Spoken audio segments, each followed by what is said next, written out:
This is not the beginning of the police state. This is the police state.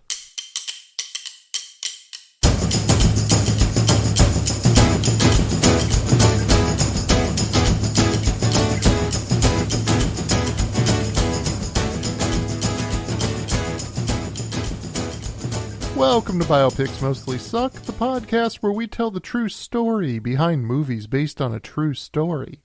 Today, we're going to share part 2 of our discussion about the movie The Trial of the Chicago 7, a movie about the trial of 7, well, really 8 defendants, including Bobby Seale, for crossing state lines to incite a riot during the 1968 Democratic Convention in Chicago. The movie was written and directed by Aaron Sorkin and stars Eddie Redmayne, Sacha Baron Cohen, and Joseph Gordon-Levitt. My guests for today's episode are my frequent collaborator John Helix, a local musician in the San Diego area. Find him on Facebook and Twitter at John Helix Official. Our good friend Dawn will also join us to talk about the movie. As you may know, we've been on a bit of a hiatus. We've been relaxing a little bit, taking a step back from putting these episodes together and just kind of going at our own pace. And we're doing this so the project continues to be enjoyable and something we like to do, rather than something we feel like we have to do and that becomes a chore. We're taking a fresh look at the structure of the episodes. We're going to try to make some changes and see how those changes work. And if this is a podcast that you enjoy, then please do us a few small favors. First, stay subscribed. The episodes will be sporadic, but we want them to be really, really good when you listen to them. Second, tell your friends to subscribe. And third, send us some feedback. Let us know if you like any of the changes we're making. You can reach us on Facebook, Twitter, and Instagram at the handle of @MostlySuck, or you can visit our website at biopicsmostlysuck.com and send us a message. The Trial of the Chicago 7 gets a 7.8 out of 10 rating from the Internet Movie Database, an 89% fresh rating from Rotten Tomatoes, and a 76% rating from Metacritic. The movie won a couple of awards for the Outstanding Cast at the Screen Actors Guild Awards and the Best Screenplay for Aaron Sorkin at the Golden Globes. As I speak, at the Academy Awards, it is nominated for 5 awards, including Best Screenplay, Best Supporting Actor for Sacha Baron Cohen, and Best Picture, and it got shut out. How is The Trial of the Chicago 7 as a movie? And how is it as a medium to document the history of what happened in a dark, but unfortunately recurring, period of American history? We will rate the movie as entertainment and as fact, and give a grade at the end of the episode. There will be spoilers in the discussion, and it's gonna get pretty dark on the subject matter. If you were upset in any way about what was presented in the film about the trial, be prepared to become enraged about what really happened. If you're ready, let's get started. And if not, just hit pause. We'll still be here.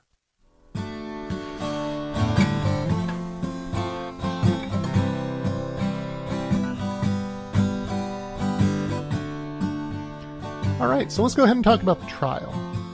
What was in the movie? Members of the Chicago 7 disrupt the court with antics and mock the judge. Judge Hoffman is biased towards the prosecution and is possibly racist with some mental decline taking place. He continually refuses to allow Bobby Seale to represent himself, stating that he is represented by William Kunstler. Kunstler and Seale repeatedly refute the judge's assertion. So, what really took place during the trial? The trial lasted 5 months, from September of 1969 into February of 1970. The film leaves out some of the antics from the Chicago 7 and partially displays others. At one point, Abby Hoffman did a handstand on the defense table. Jerry Rubin and Abby Hoffman really did wear judges' robes, but only Hoffman wore a police uniform underneath his. What the movie leaves out is that when the robes dropped to the ground, they both wiped their feet on them. Hoffman also told the judge that his actions were, quote, a schande für de goyim. And would you translate that Yiddish, please? So a schande is a shame, and then the goyim is a nation. So essentially, it's what was happening with that trial was the shame of our nation. Let me go ahead and read a list of the prosecution witnesses. We had Robert Murray, police sergeant, Robert Pearson, undercover investigator, Frank Riggio, police detective, Dwayne Okelpeck, reporter, William Frapoli, undercover investigator, and Erwin Block, police officer. Do you notice anything missing from that list that was presented in the film? For the prosecution? Yep. The young undercover cop who was the girlfriend of Hayden. There are no female law enforcement mentioned as a prosecution witness. And that's because Jerry Rubin wasn't honeypotted by an agent. In fact, he attended the trial with his longtime girlfriend with him. In reality, Rubin was tailed by Robert Pearson, an undercover investigator, who did not arrest Rubin in Grant Park as he prevented the sexual assault of a female protester. There was a fight over the flag, but it was the fight that we discussed about the American flag being replaced by a communist flag. Mm-hmm. Rubin was arrested on the street when he and a friend were looking for a place to eat. According to newspaper columnist Jack Mabley, who witnessed Rubin being placed into an unmarked car, quote, I have heard Rubin speak, and he was obscene and revolting. In America, a man may be arrested for obscenity or revolution, but Rubin was grabbed off the street and rushed to jail because of what he thinks. This is the way it is done in Prague. This is what happens to candidates who finish second in Vietnam. This is not the beginning of the police state. This is the police state. Rubin, by his account, was threatened with beating and death, slugged, bullied, and told, you guys ruined our city. You, Rubin, are responsible. Do you like our city? We hope you do, because you're going to be put in jail here for a long time. It is true that 2 jurors received threatening notes that were supposed to be from the Black Panther Party. In the film, the discussions take place in Hoffman's chambers, but the discussions with these jurors took place in open court. Question for you. In the movie, how many jurors dropped off the trial? Was it 4? It's been a little while since I've watched. Well, what we have 1 juror being questioned, and the scene ends with Judge Hoffman saying, bring in the second juror. And then we cut to another scene. This is basically true. 1 juror dropped off as a result of the notes. But the second juror was asked if she could be impartial, and she remained on the jury. Now, we're going to play a game. We're going to play Sorkin or not Sorkin. Cool. As fans of Aaron Sorkin, which we all are, we know Sorkin loves long monologues. Your goal at this moment is to tell me which of the 3 monologues I am about to read were written by Aaron Sorkin and which come from the trial transcripts. Monologue number 1. Yippee, among other things. He said that politics had become theater and magic, that it was the manipulation of imagery through mass media that was confusing and hypnotizing the people in the United States and making them accept a war which they did not really believe in, that people were involved in a lifestyle that was intolerable to young folks, which involved brutality and police violence as well as a larger violence in Vietnam, and that ourselves might be able to get together in Chicago and invite teachers to present different ideas of what is wrong with the planet, what we can do to solve the pollution crisis, what we can do to solve the Vietnam War, to present different ideas for making the society more sacred and less commercial, less materialistic, what we could do to up-level or improve the whole tone of the trap that we all felt ourselves in as the population grew and as politics became more and more violent and chaotic. Dawn, Sorkin or not Sorkin? Not Sorkin. Not Sorkin. John, Sorkin or not? Not Sorkin. Correct for both of you. Somebody, right? Somebody from Hoffman. Moab.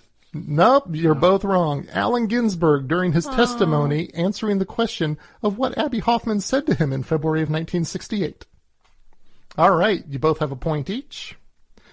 Monologue number 2. I'm outraged to be in this court before you. I discovered on Saturday that Ralph Abernathy, who is the chairman of the mobilization, is in town and can be here, and because you took the whole day from us on Thursday by listening to this ridiculous argument about whether Ramsey Clark could take that stand in front of the jury, I am trembling because I am so outraged. I want you to put me in jail if you want to. You can do anything you want with me if you want to, because I feel disgraced to be here. John? Sorkin or not Sorkin? Yeah, Sorkin. Sorkin. Don? Sorkin or not Sorkin? Not Sorkin. Not Sorkin. Ding, ding, ding. Don 2-1 to John. That was William Kunstler during the trial. It feels very Sorkin-esque, though. It does. I was mostly guessing there. All right. Yeah. 2-1 Don's favor. Last monologue, number 3. Okay. You have George Washington and Benjamin Franklin sitting in a picture behind you, and they were slave owners. That's what they were. They owned slaves. You're acting in the same manner, denying me my constitutional rights. Don, Sorkin or not Sorkin? Not Sorkin. Not Bobby Seale. John? Not Sorkin, Abby Hoffman. Bobby Seale from the court transcript just prior to being bound and gagged in the courtroom. And now we come to the 8th member of what is referred to as the Chicago 7, Bobby Seale. Seale was the co-founder of the Black Panthers along with Huey P. Newton. He was charged, along with the Chicago 7, for crossing state lines to incite a riot. Seale was in Chicago at the time of the convention as a last-minute replacement for Eldridge Cleaver, a fellow leader in the Black Panther Party. And the reason why Eldridge Cleaver was not there is his probation officer would not authorize that he could travel to Chicago. Unlike the Chicago 7, Seale did not have an attorney present at his trial. This is covered in the movie. Mm-hmm. His lawyer, Charles Gary, had to have unexpected gallbladder surgery in Oakland, California, and requested that the trial be postponed to November 15th. The trial was scheduled to begin on September 24th, 1969. Judge Hoffman refused the request to postpone the trial. There was some question as to why. Hoffman seemed to believe insistently that Seale had counsel. This may be because lawyers other than Gary were brought in for pre-trial hearings, but they were not prepped to represent Seale at Hoffman? trial. Judge Hoffman. Judge Hoffman. I've read the transcript of contempt charges levied against Seale from Judge Hoffman. The number of times Seale or William Kunstler, defense lawyer for the Chicago 7, insists that Seale does not have representation occurs about 3 times as often in the transcripts than it does in the film. Seale repeatedly requests to cross-examine witnesses, repeatedly attempts to object to falsehoods brought forward by the prosecution, and repeatedly attempts to assert his rights to representation. In the film, Seale had Fred Hampton helping him with his defense. In reality, Seale was alone in his efforts, with the exception of Kunstler coming to his defense against Judge Hoffman at times. While there may have been members of the Black Panthers present, Fred Hampton was not there to whisper in Seale's ear. The purpose for Hampton to be in the film is to set up the effect of his death on Seale, which also was not the case. But before we talk about all of that, I think it's important to pick up the rest of the transcript to see exactly what led Judge Hoffman to order Bobby Seale to be bound and gagged. Racism, a desire to ensure a felony against him so he couldn't cross state lines and disempower the Black Panther founder? We'll pick it up from the end of the last statement. John, would you please play Mr. Seale?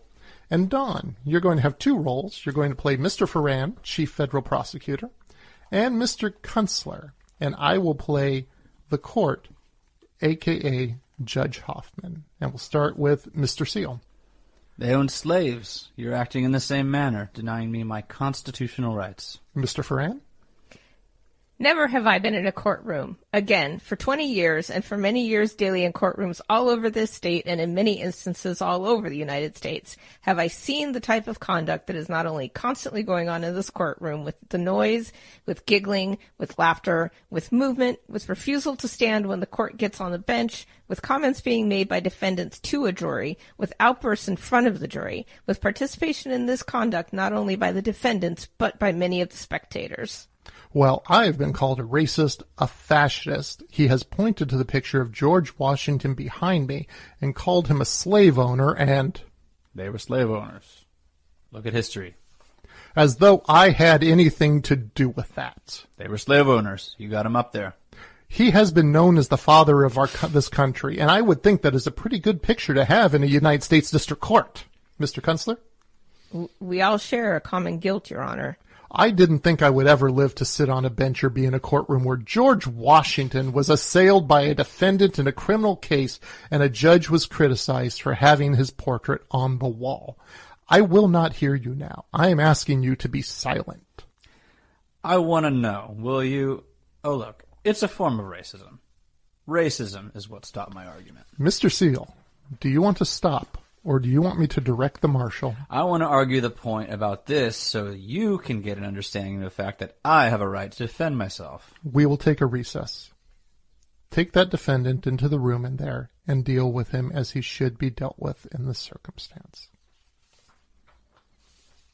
He really said that. And it was not fuck yourself from Bobby Seale that led to that. It was an argument about whether or not George Washington was a slave owner. First millionaire, famous general who never won a battle. Mm-hmm. Mm-hmm. Mythology. Mm-hmm. The film shows that anger of Fred Hampton's death was the cause for Seale's outburst, which led to him being bound and gagged. The timeline in the transcript does not support the narrative. Seale was bound and gagged on October 29, 1969, and Hampton was killed on December 4th, 1969. And I think the truth makes the situation worse. The truth is that Seale's frustration and anger came solely out of the depression of his rights in the courtroom, and not from the death of his friend. Seale described what happened when he was brought back in the courtroom with an interview with Democracy Now! He said, quote, "They tried to pick me up in this heavy chair, 3 guards, and the big guard started beating me in the head. Jerry Rubin jumped up out of his chair. Abby jumped up out of his chair trying to help me. Guards slammed them back into their chairs. I'm trying to turn my hand over, my right hand over, to get my fingers to the top of the gag. And then the other guard would turn my hand down and then hit me and knock me back, and stuff like that. They really brutalized me." When back in the courtroom, the transcript shows that Judge Hoffman did instruct Seale that he could nod or shake his head to respond, as it's seen in the film. However, the gag was not doing the job, and Seale was able to speak. There was some back and forth between him and the judge, and Mr. Foran from the prosecution jumped in to blame Kunstler for the whole situation. I'm sure by now you are appalled at what is being discussed. But we may need to take a look at the treatment of Bobby Seale through a different lens. According to Seale, all of this was his strategy to have a mistrial declared. When the trial was not postponed due to his lawyer's absence, he asked to represent himself. He asked Judge Hoffman to coach him on the procedure of cross-examination. When all of his good faith avenues at self-representation were thwarted, he moved on to disrupting the court and calling the judge names. His decorum in the courtroom was a combination of legal reasoning and political protest. One journalist wrote, "There were times when it seemed that there was only one relationship in the courtroom, the struggle between Bobby Seale and Judge Hoffman." And I think this next exchange is rather telling. When Seale is brought back into the courtroom for the first time, this exchange took place. Don, would you please read for Mr. Kunstler? And John, would you please read for Mr. Seale? I want to say the record should indicate that Mr. Seale is seated on a metal chair. Each hand is handcuffed to the leg of the chair on both the right and the left sides, so he cannot raise his hands. And a gag is tightly pressed into his mouth and tied at the rear, and that when he attempts to speak, a muffled sound comes out, as he has done several times since he has been bound and gagged. You don't represent me. Sit down, Kunstler. And I think this is really interesting. It goes to what Bobby Seale has said, that this was part of his strategy. This is no longer about him just representing himself. This is his personal, physical well-being being in play. And he's telling Kunstler to sit down and shut up. that he doesn't want him speaking up on his behalf, because the more Kunstler does, the more Kunstler is representing him and undercutting the argument that he does not have representation. Well, and the volumes that it speaks that Bobby Seale could sit back and say, in all likelihood, this is how this is going to transpire, and is the greatest likelihood to get me a mistrial because they will not allow me representation, speaks sickening volumes about the institutional racism, that he could count on this kind of treatment and hope that he would not die under this treatment so he could attempt to get a mistrial. Yeah. Yahya Abdul-Mateen II's performance of Seale in this film is well done. I think he is incredible. But based on accounts from the trial, what is missing in his depiction is the cool and cunning approach that Seale took during the proceedings. Think less righteous anger and more 3D chess. Seale was bound and gagged on October 29th. The movie shows that Seale's release occurs just moments after he is brought back to the courtroom bound and gagged. The film shows his release comes at the request of a sympathetic Mr. Schwartz, the prosecuting attorney. In reality, Schwartz was not sympathetic in any way towards the plight of the defendants. In the transcript following Seale's return to the courtroom, Kunstler is pleading with the judge to release Seale, and Ferran is jumping in and blaming Kunstler for Seale's bondage. The only time Mr. Schwartz spoke up following Seale's return from the courtroom was to cross-examine a witness, as if there was not a black man bound and gagged, just feet away from him. Bobby Seale was not bound and gagged for moments as shown in the film. He was bound and gagged in this manner for 3 days. When the chains became distracting on the first day, they were replaced by straps. In the film, Judge Hoffman never seems to understand that Seale is not Kunstler's client, but on October 30th, when Seale was still able to talk through his gag, Judge Hoffman called for a recess for the marshals to take him in the back and make adjustments. Kunstler asked for someone to be with Seale. The judge replied, "He's not your client, you said." Oh, he knew what he was doing. And this is Bobby Seale using, and I can't remember the war strategist who was famous for this tactic, but you use your disadvantage or your weakness to your advantage. His disadvantage was he would be treated like this in the courtroom. So he figured out a way to use it to his advantage. Yeah, 3D chess. If it wasn't Schwartz who convinced the judge to declare a mistrial, then what happened? Over the next few days, Kunstler continued to advocate for Seale's release from bondage. The judge continued to complain about being called names that no one was standing up when the court left the room, and the prosecution continued questioning witnesses. A letter was received from Charles Gary to address the situation, and on November 5th, 1969, Judge Hoffman convicted Seale on multiple counts of contempt and declared a mistrial in his case. His contempt of court convictions were overturned on appeal. The federal government never sought to retry Seale for crossing state lines to incite a riot. Bobby Seale went on to write a couple memoirs from this time period. He taught black studies at Liberty University. He worked with Ben & Jerry's on an ice cream campaign and wrote a cookbook called Barbecuing with Bobby Seale. The out-of-print cookbook is hard to find and goes for up to $250 online for a hardcover copy. Wow. And I tried to get a copy of it. I actually had it ordered from Abe Books, and I received an email a couple days later saying the book I ordered isn't available. Bobby Seale is currently alive and well at the age of 84.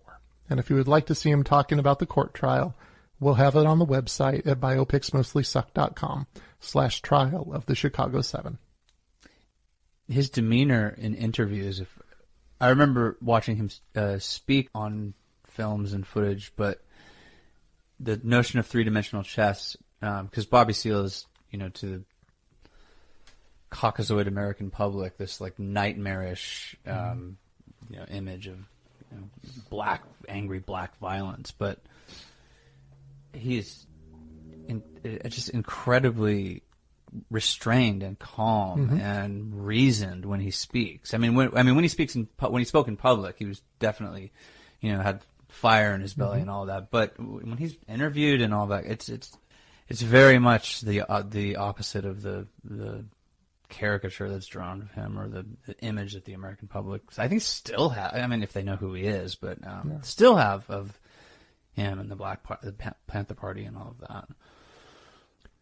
And you're right. When I watched this footage of him talking about what happened when he was brought back into the courtroom bound and gagged, his demeanor is not one of anger or how dare this happen to me. It is just a matter of fact, this is what happened depiction. And I think this is where we get into what we talked about in the film. Sorkin did a good job at pushing the emotional buttons, because right after this is when we have Ramsey Clark and the voir dire testimony without the jury present. And as it is seen in the film, his testimony was not found to be material by Judge Hoffman.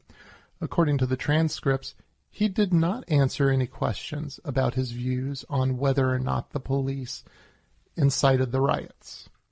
His testimony was largely about instruction he gave to some underlings to ask some questions about the police force in Chicago.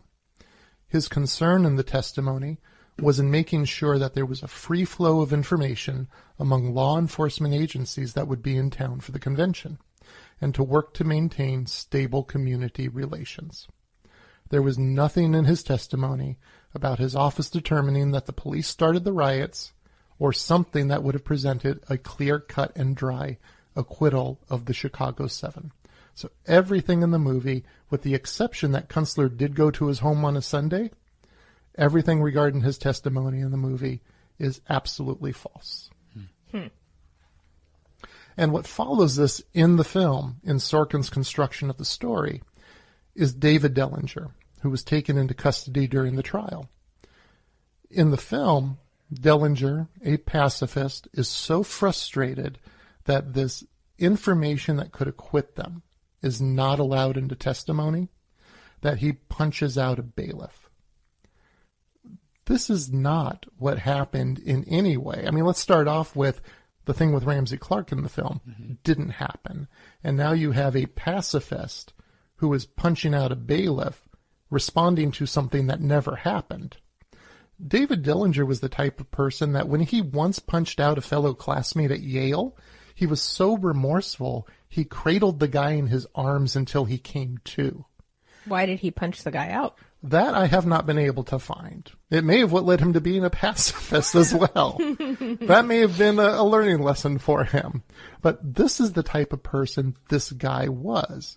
Dillinger was taken into custody during the trial for interrupting the testimony of James Reardon, the chief of Chicago police. During the exchange, he referred to Prosecutor Schultz as a Nazi and a snake.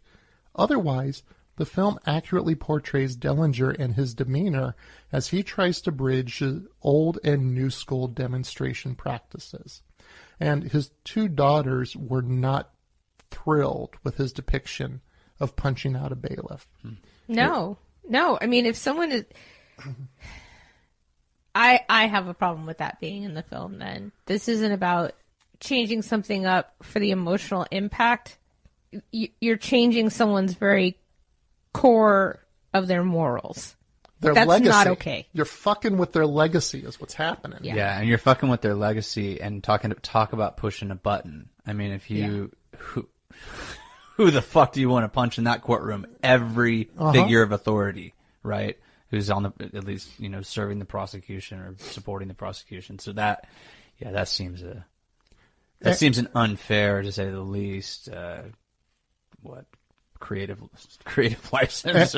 And this is one I had a big problem with in the film. And maybe it would be a little less so if it were showing a frustration from the characters. And I get having a pacifist punch someone because you're saying the frustration has reached such a degree, this is what it would lead this person of this character to do. But what precedes that is pure bullshit as well. Mm-hmm. If it were something true in the voir dire testimony that the character was responding to as a frustration, I might get it being done more.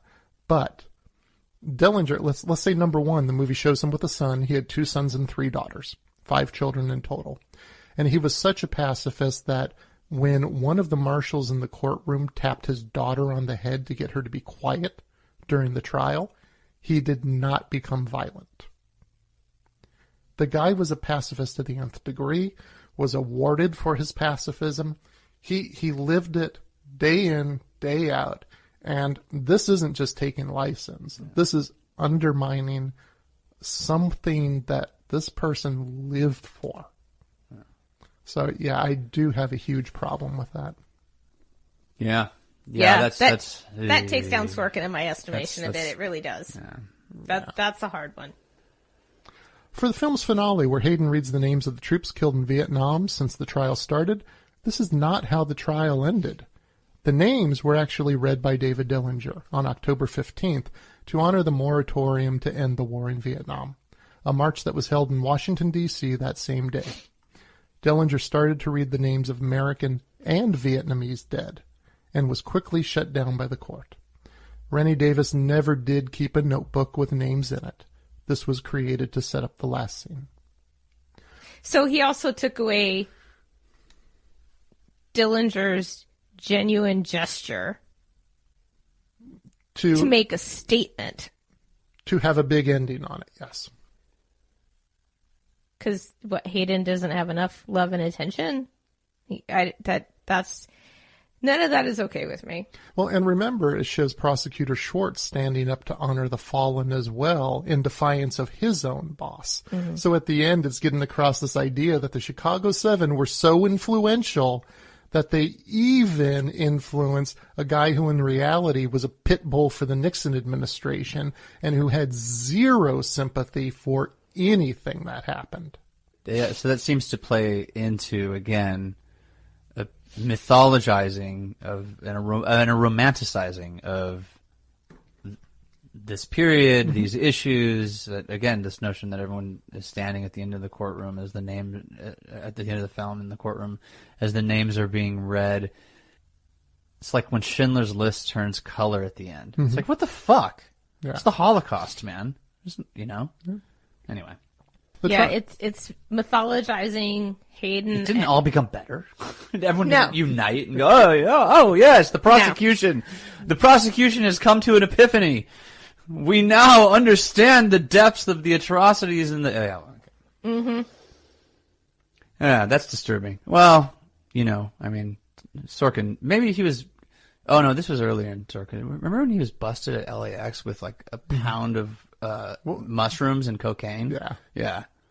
I don't know. I would say, knowing that about the depiction of Dillinger, Sorkin lived up to what the bar he set. He definitely did not tell the truth in any way. The trial ended on February 18th, 1970. The 7 defendants were acquitted of conspiracy charges, but fined $5,000 each. 5 of them, Davis, Dillinger, Hayden, Hoffman, and Rubin, were convicted of crossing state lines with the intent to riot. Freins and Weiner were acquitted of all charges. The 7 defendants and their attorneys also received prison sentences for more than 170 contempt citations leveled at them by Judge Hoffman, which ranged from a 2.5-month stint for Weiner to 4 years and 18 days for Kunstler. But the wheels of justice turned, and in 1972, all charges against the defendants were dropped. Among other reasons, the United States Court of Appeals for the Seventh Circuit cited Judge Hoffman's antagonistic courtroom demeanor. Charges against Seal were also dropped. A subsequent investigation and report concluded that the 1968 demonstration's bloody turn was instigated by the police. Abby Hoffman tried to give Shocking. Abby Hoffman tried to give Judge Hoffman a copy of one of his books. Fucking jackass. Did any of those guys ever actually do the jail time for their contempt charges? Until 72, yeah. So all of them were in jail? For the contempt, yeah. Did Kunstler lose his law license? Not that I have heard, no. But I can check that and put it on the bumper at the end. Inside the book he wrote, Julius, you radicalize more young people than we ever could. You are the nation's top yippie. Damn. I'll give it to Abby for that one. Yeah, good on. Good on Abby. Okay, I'll go with that one. Well, let's talk about what became of the Chicago 7, because I think since we're talking about legacy with Dillinger, let's talk about what they went on to, and this is where I think we're really going to see some heroes will rise and some heroes will fall. Although obviously there's not a love around the table here for Abbie Hoffman. No. For 7 young men, with the exception of Dillinger, who was 20 years older than any of them, who were committed to social change, I think it will be interesting to see what they did with the rest of their lives in that regard. I have no doubt they were committed to the cause of ending the Vietnam War. I would say, immediately they had a stake in it with the draft. So they definitely had a burning platform there. I don't doubt that they did not like the fact Americans and Vietnamese were dying in the war. But were they committed to similar causes when the cameras weren't pointed in their direction? Abbie Hoffman. Hoffman worked on left-wing causes after the trial. In 1973, he was arrested for cocaine possession. He fled, lived under various pseudonyms, and settled in upstate New York under the name Barry Freed in 1980.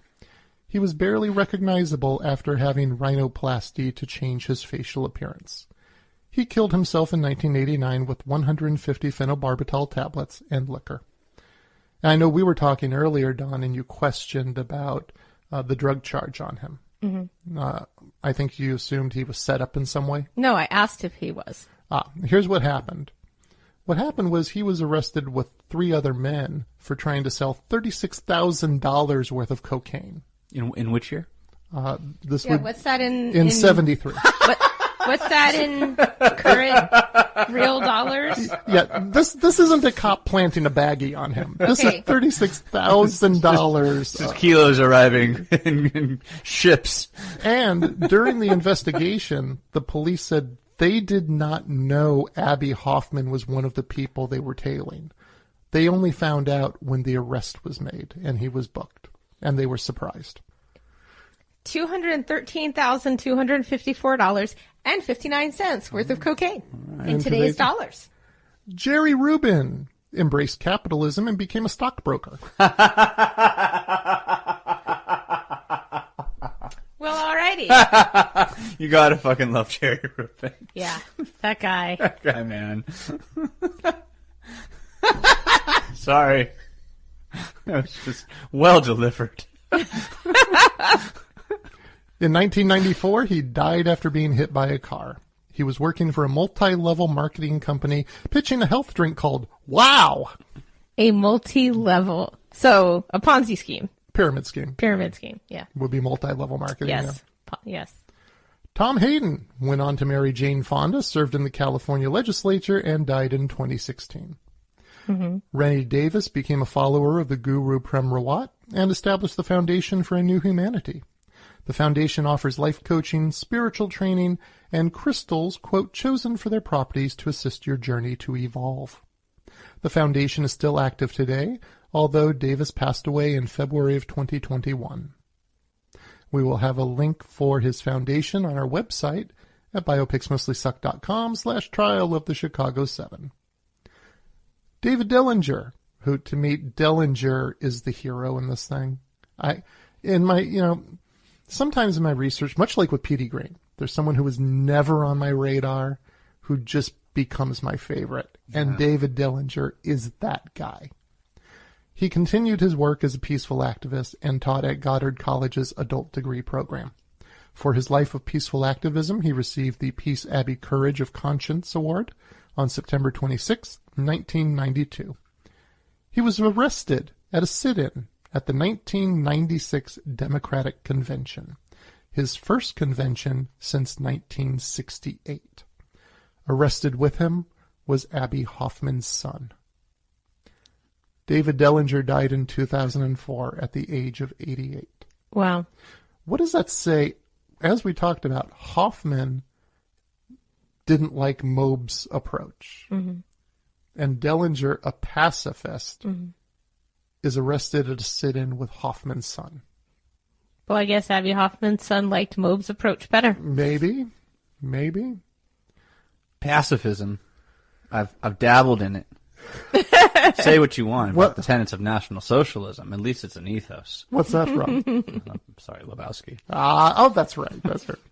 Jerry Freins and Lee Weiner. Freins went on to a long career in science and academia. He worked for OSHA and taught at UCLA. He is now retired at the age of 82. Weiner briefly taught sociology at Rutgers. He was overheard at a party making a joking remark about founding a new communist party. He was fired. Oh, for fuck's sake. I'm not shocked, but it's just fucking disgusting.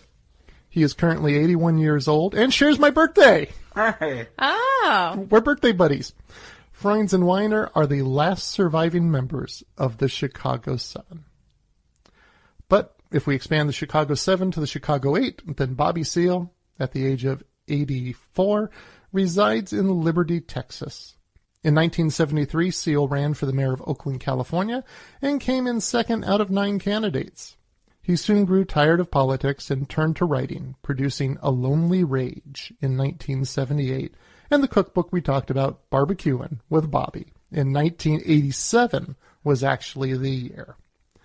And now, it's time to talk about a letter grade for Trial of the Chicago 7, A through F, no pluses or minuses, please.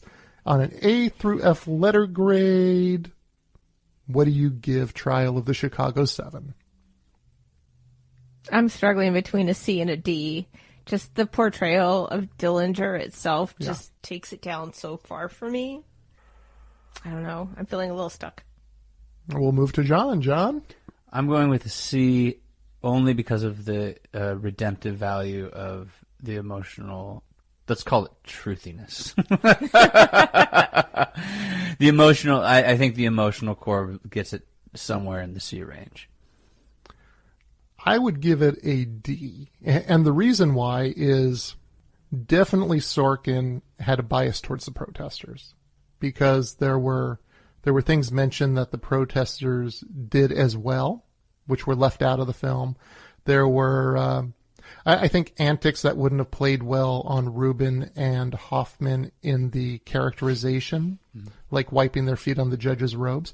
That would have taken some people out of thinking, okay, they're making a point, and I think people watching the film would have thought that's a point too far. So I think that he definitely did some editing and reconstructing in order to present the protesters in the best light.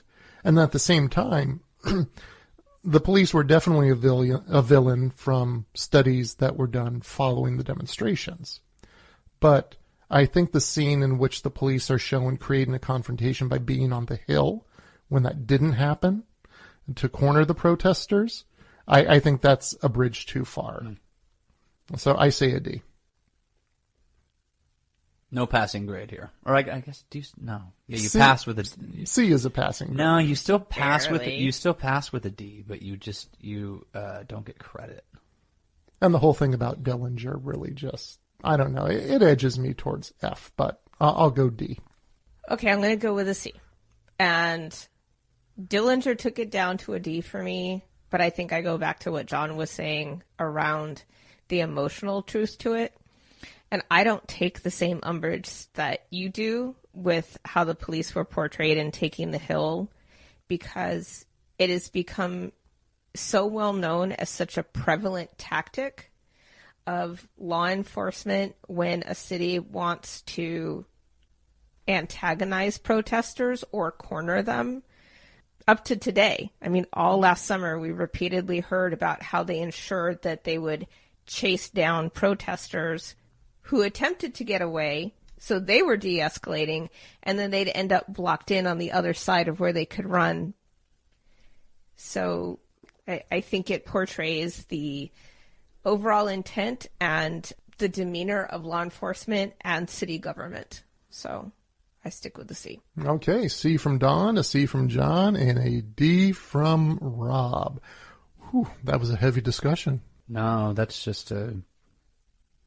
a hard year to talk about. Yeah. In so many contexts. It's just a fucking depressing year. Oh, it's always interesting, too, because, again, just going back to this mythology of the 60s stuff, it's like, I think people paint this summer of love as their ideal. And these are brief, fleeting peaks in what is otherwise and just an utterly destructive and really chaotic time. Yeah. 1968, Jesus Christ, man! I mean, we got what? MLK, Bobby Kennedy, MLK, RFK, JFK. Yeah, I mean, yeah. And I think, given your point, that's why I give it a D as well, is because I think for people who didn't live through it, there needs to be a responsibility to have a truth to it. And to take some of the license just for presenting a frustration or creating a situation to create that frustration, and the bias Sorkin took as well. It's kind of like one of the quotes we read at the beginning of the episode, which is the concern that current generations are not going to understand what happened. So I would recommend that people go and watch one of the documentaries out there about the Chicago 8 and the Chicago 7, because in there also is basically the full footage from that confrontation in the park with the statue as well. So you'll have links on all of that on your website? Yeah, I will. But yeah, I think there's been so much romanticization done about the late 60s, and especially with the protests that took place in 2020 against social injustice, is that there is, I think it's important to make sure people understand what it is, not someone's interpretation on telling a narrative. Mm-hmm. Well, because I think in romanticizing it also undermines the heaviness and the seriousness of the stakes involved. Mm-hmm. People don't lightly march in the streets knowing that they are going to be greeted by a militarized police force. Yeah. Or, for that matter, angry white supremacists. Or, more often, a large Venn diagram there. Yeah. All right. Well, thank you, John. Thank you. Thank you, Don. Thank you. Man, that was heavy. That was a bummer. And it's warm in here. That wraps up our two-part episode about Trial of the Chicago 7 for Biopics Mostly Suck. If you liked it, please subscribe using your favorite podcasting platform. We are literally everywhere. You can find all of the sources we used to build this episode at biopicsmostlysuck.com/Trial of the Chicago 7. I usually throw some other goodies on the episode pages, like videos or pictures. And for the Trial of the Chicago 7, there are videos of Rennie Davis and David Dillinger in the time leading up to the protests, and a video of Bobby Seale talking about his experience in the courtroom. Technically, we're still on a hiatus. We have an episode in the can, and I'm working on a few more, but life balance, baby. We're going to continue to have a schedule of occasional podcasts, so be sure to subscribe and you'll get those episodes as soon as they are ready. How are we doing with this project? Go like us on Facebook and Twitter at the handle of @MostlySuck, or send us your feedback through our website, biopicsmostlysuck.com, and you can recommend which movies you would like us to use for an episode. And we will share the true story behind that movie based on a true story. Take care, everyone.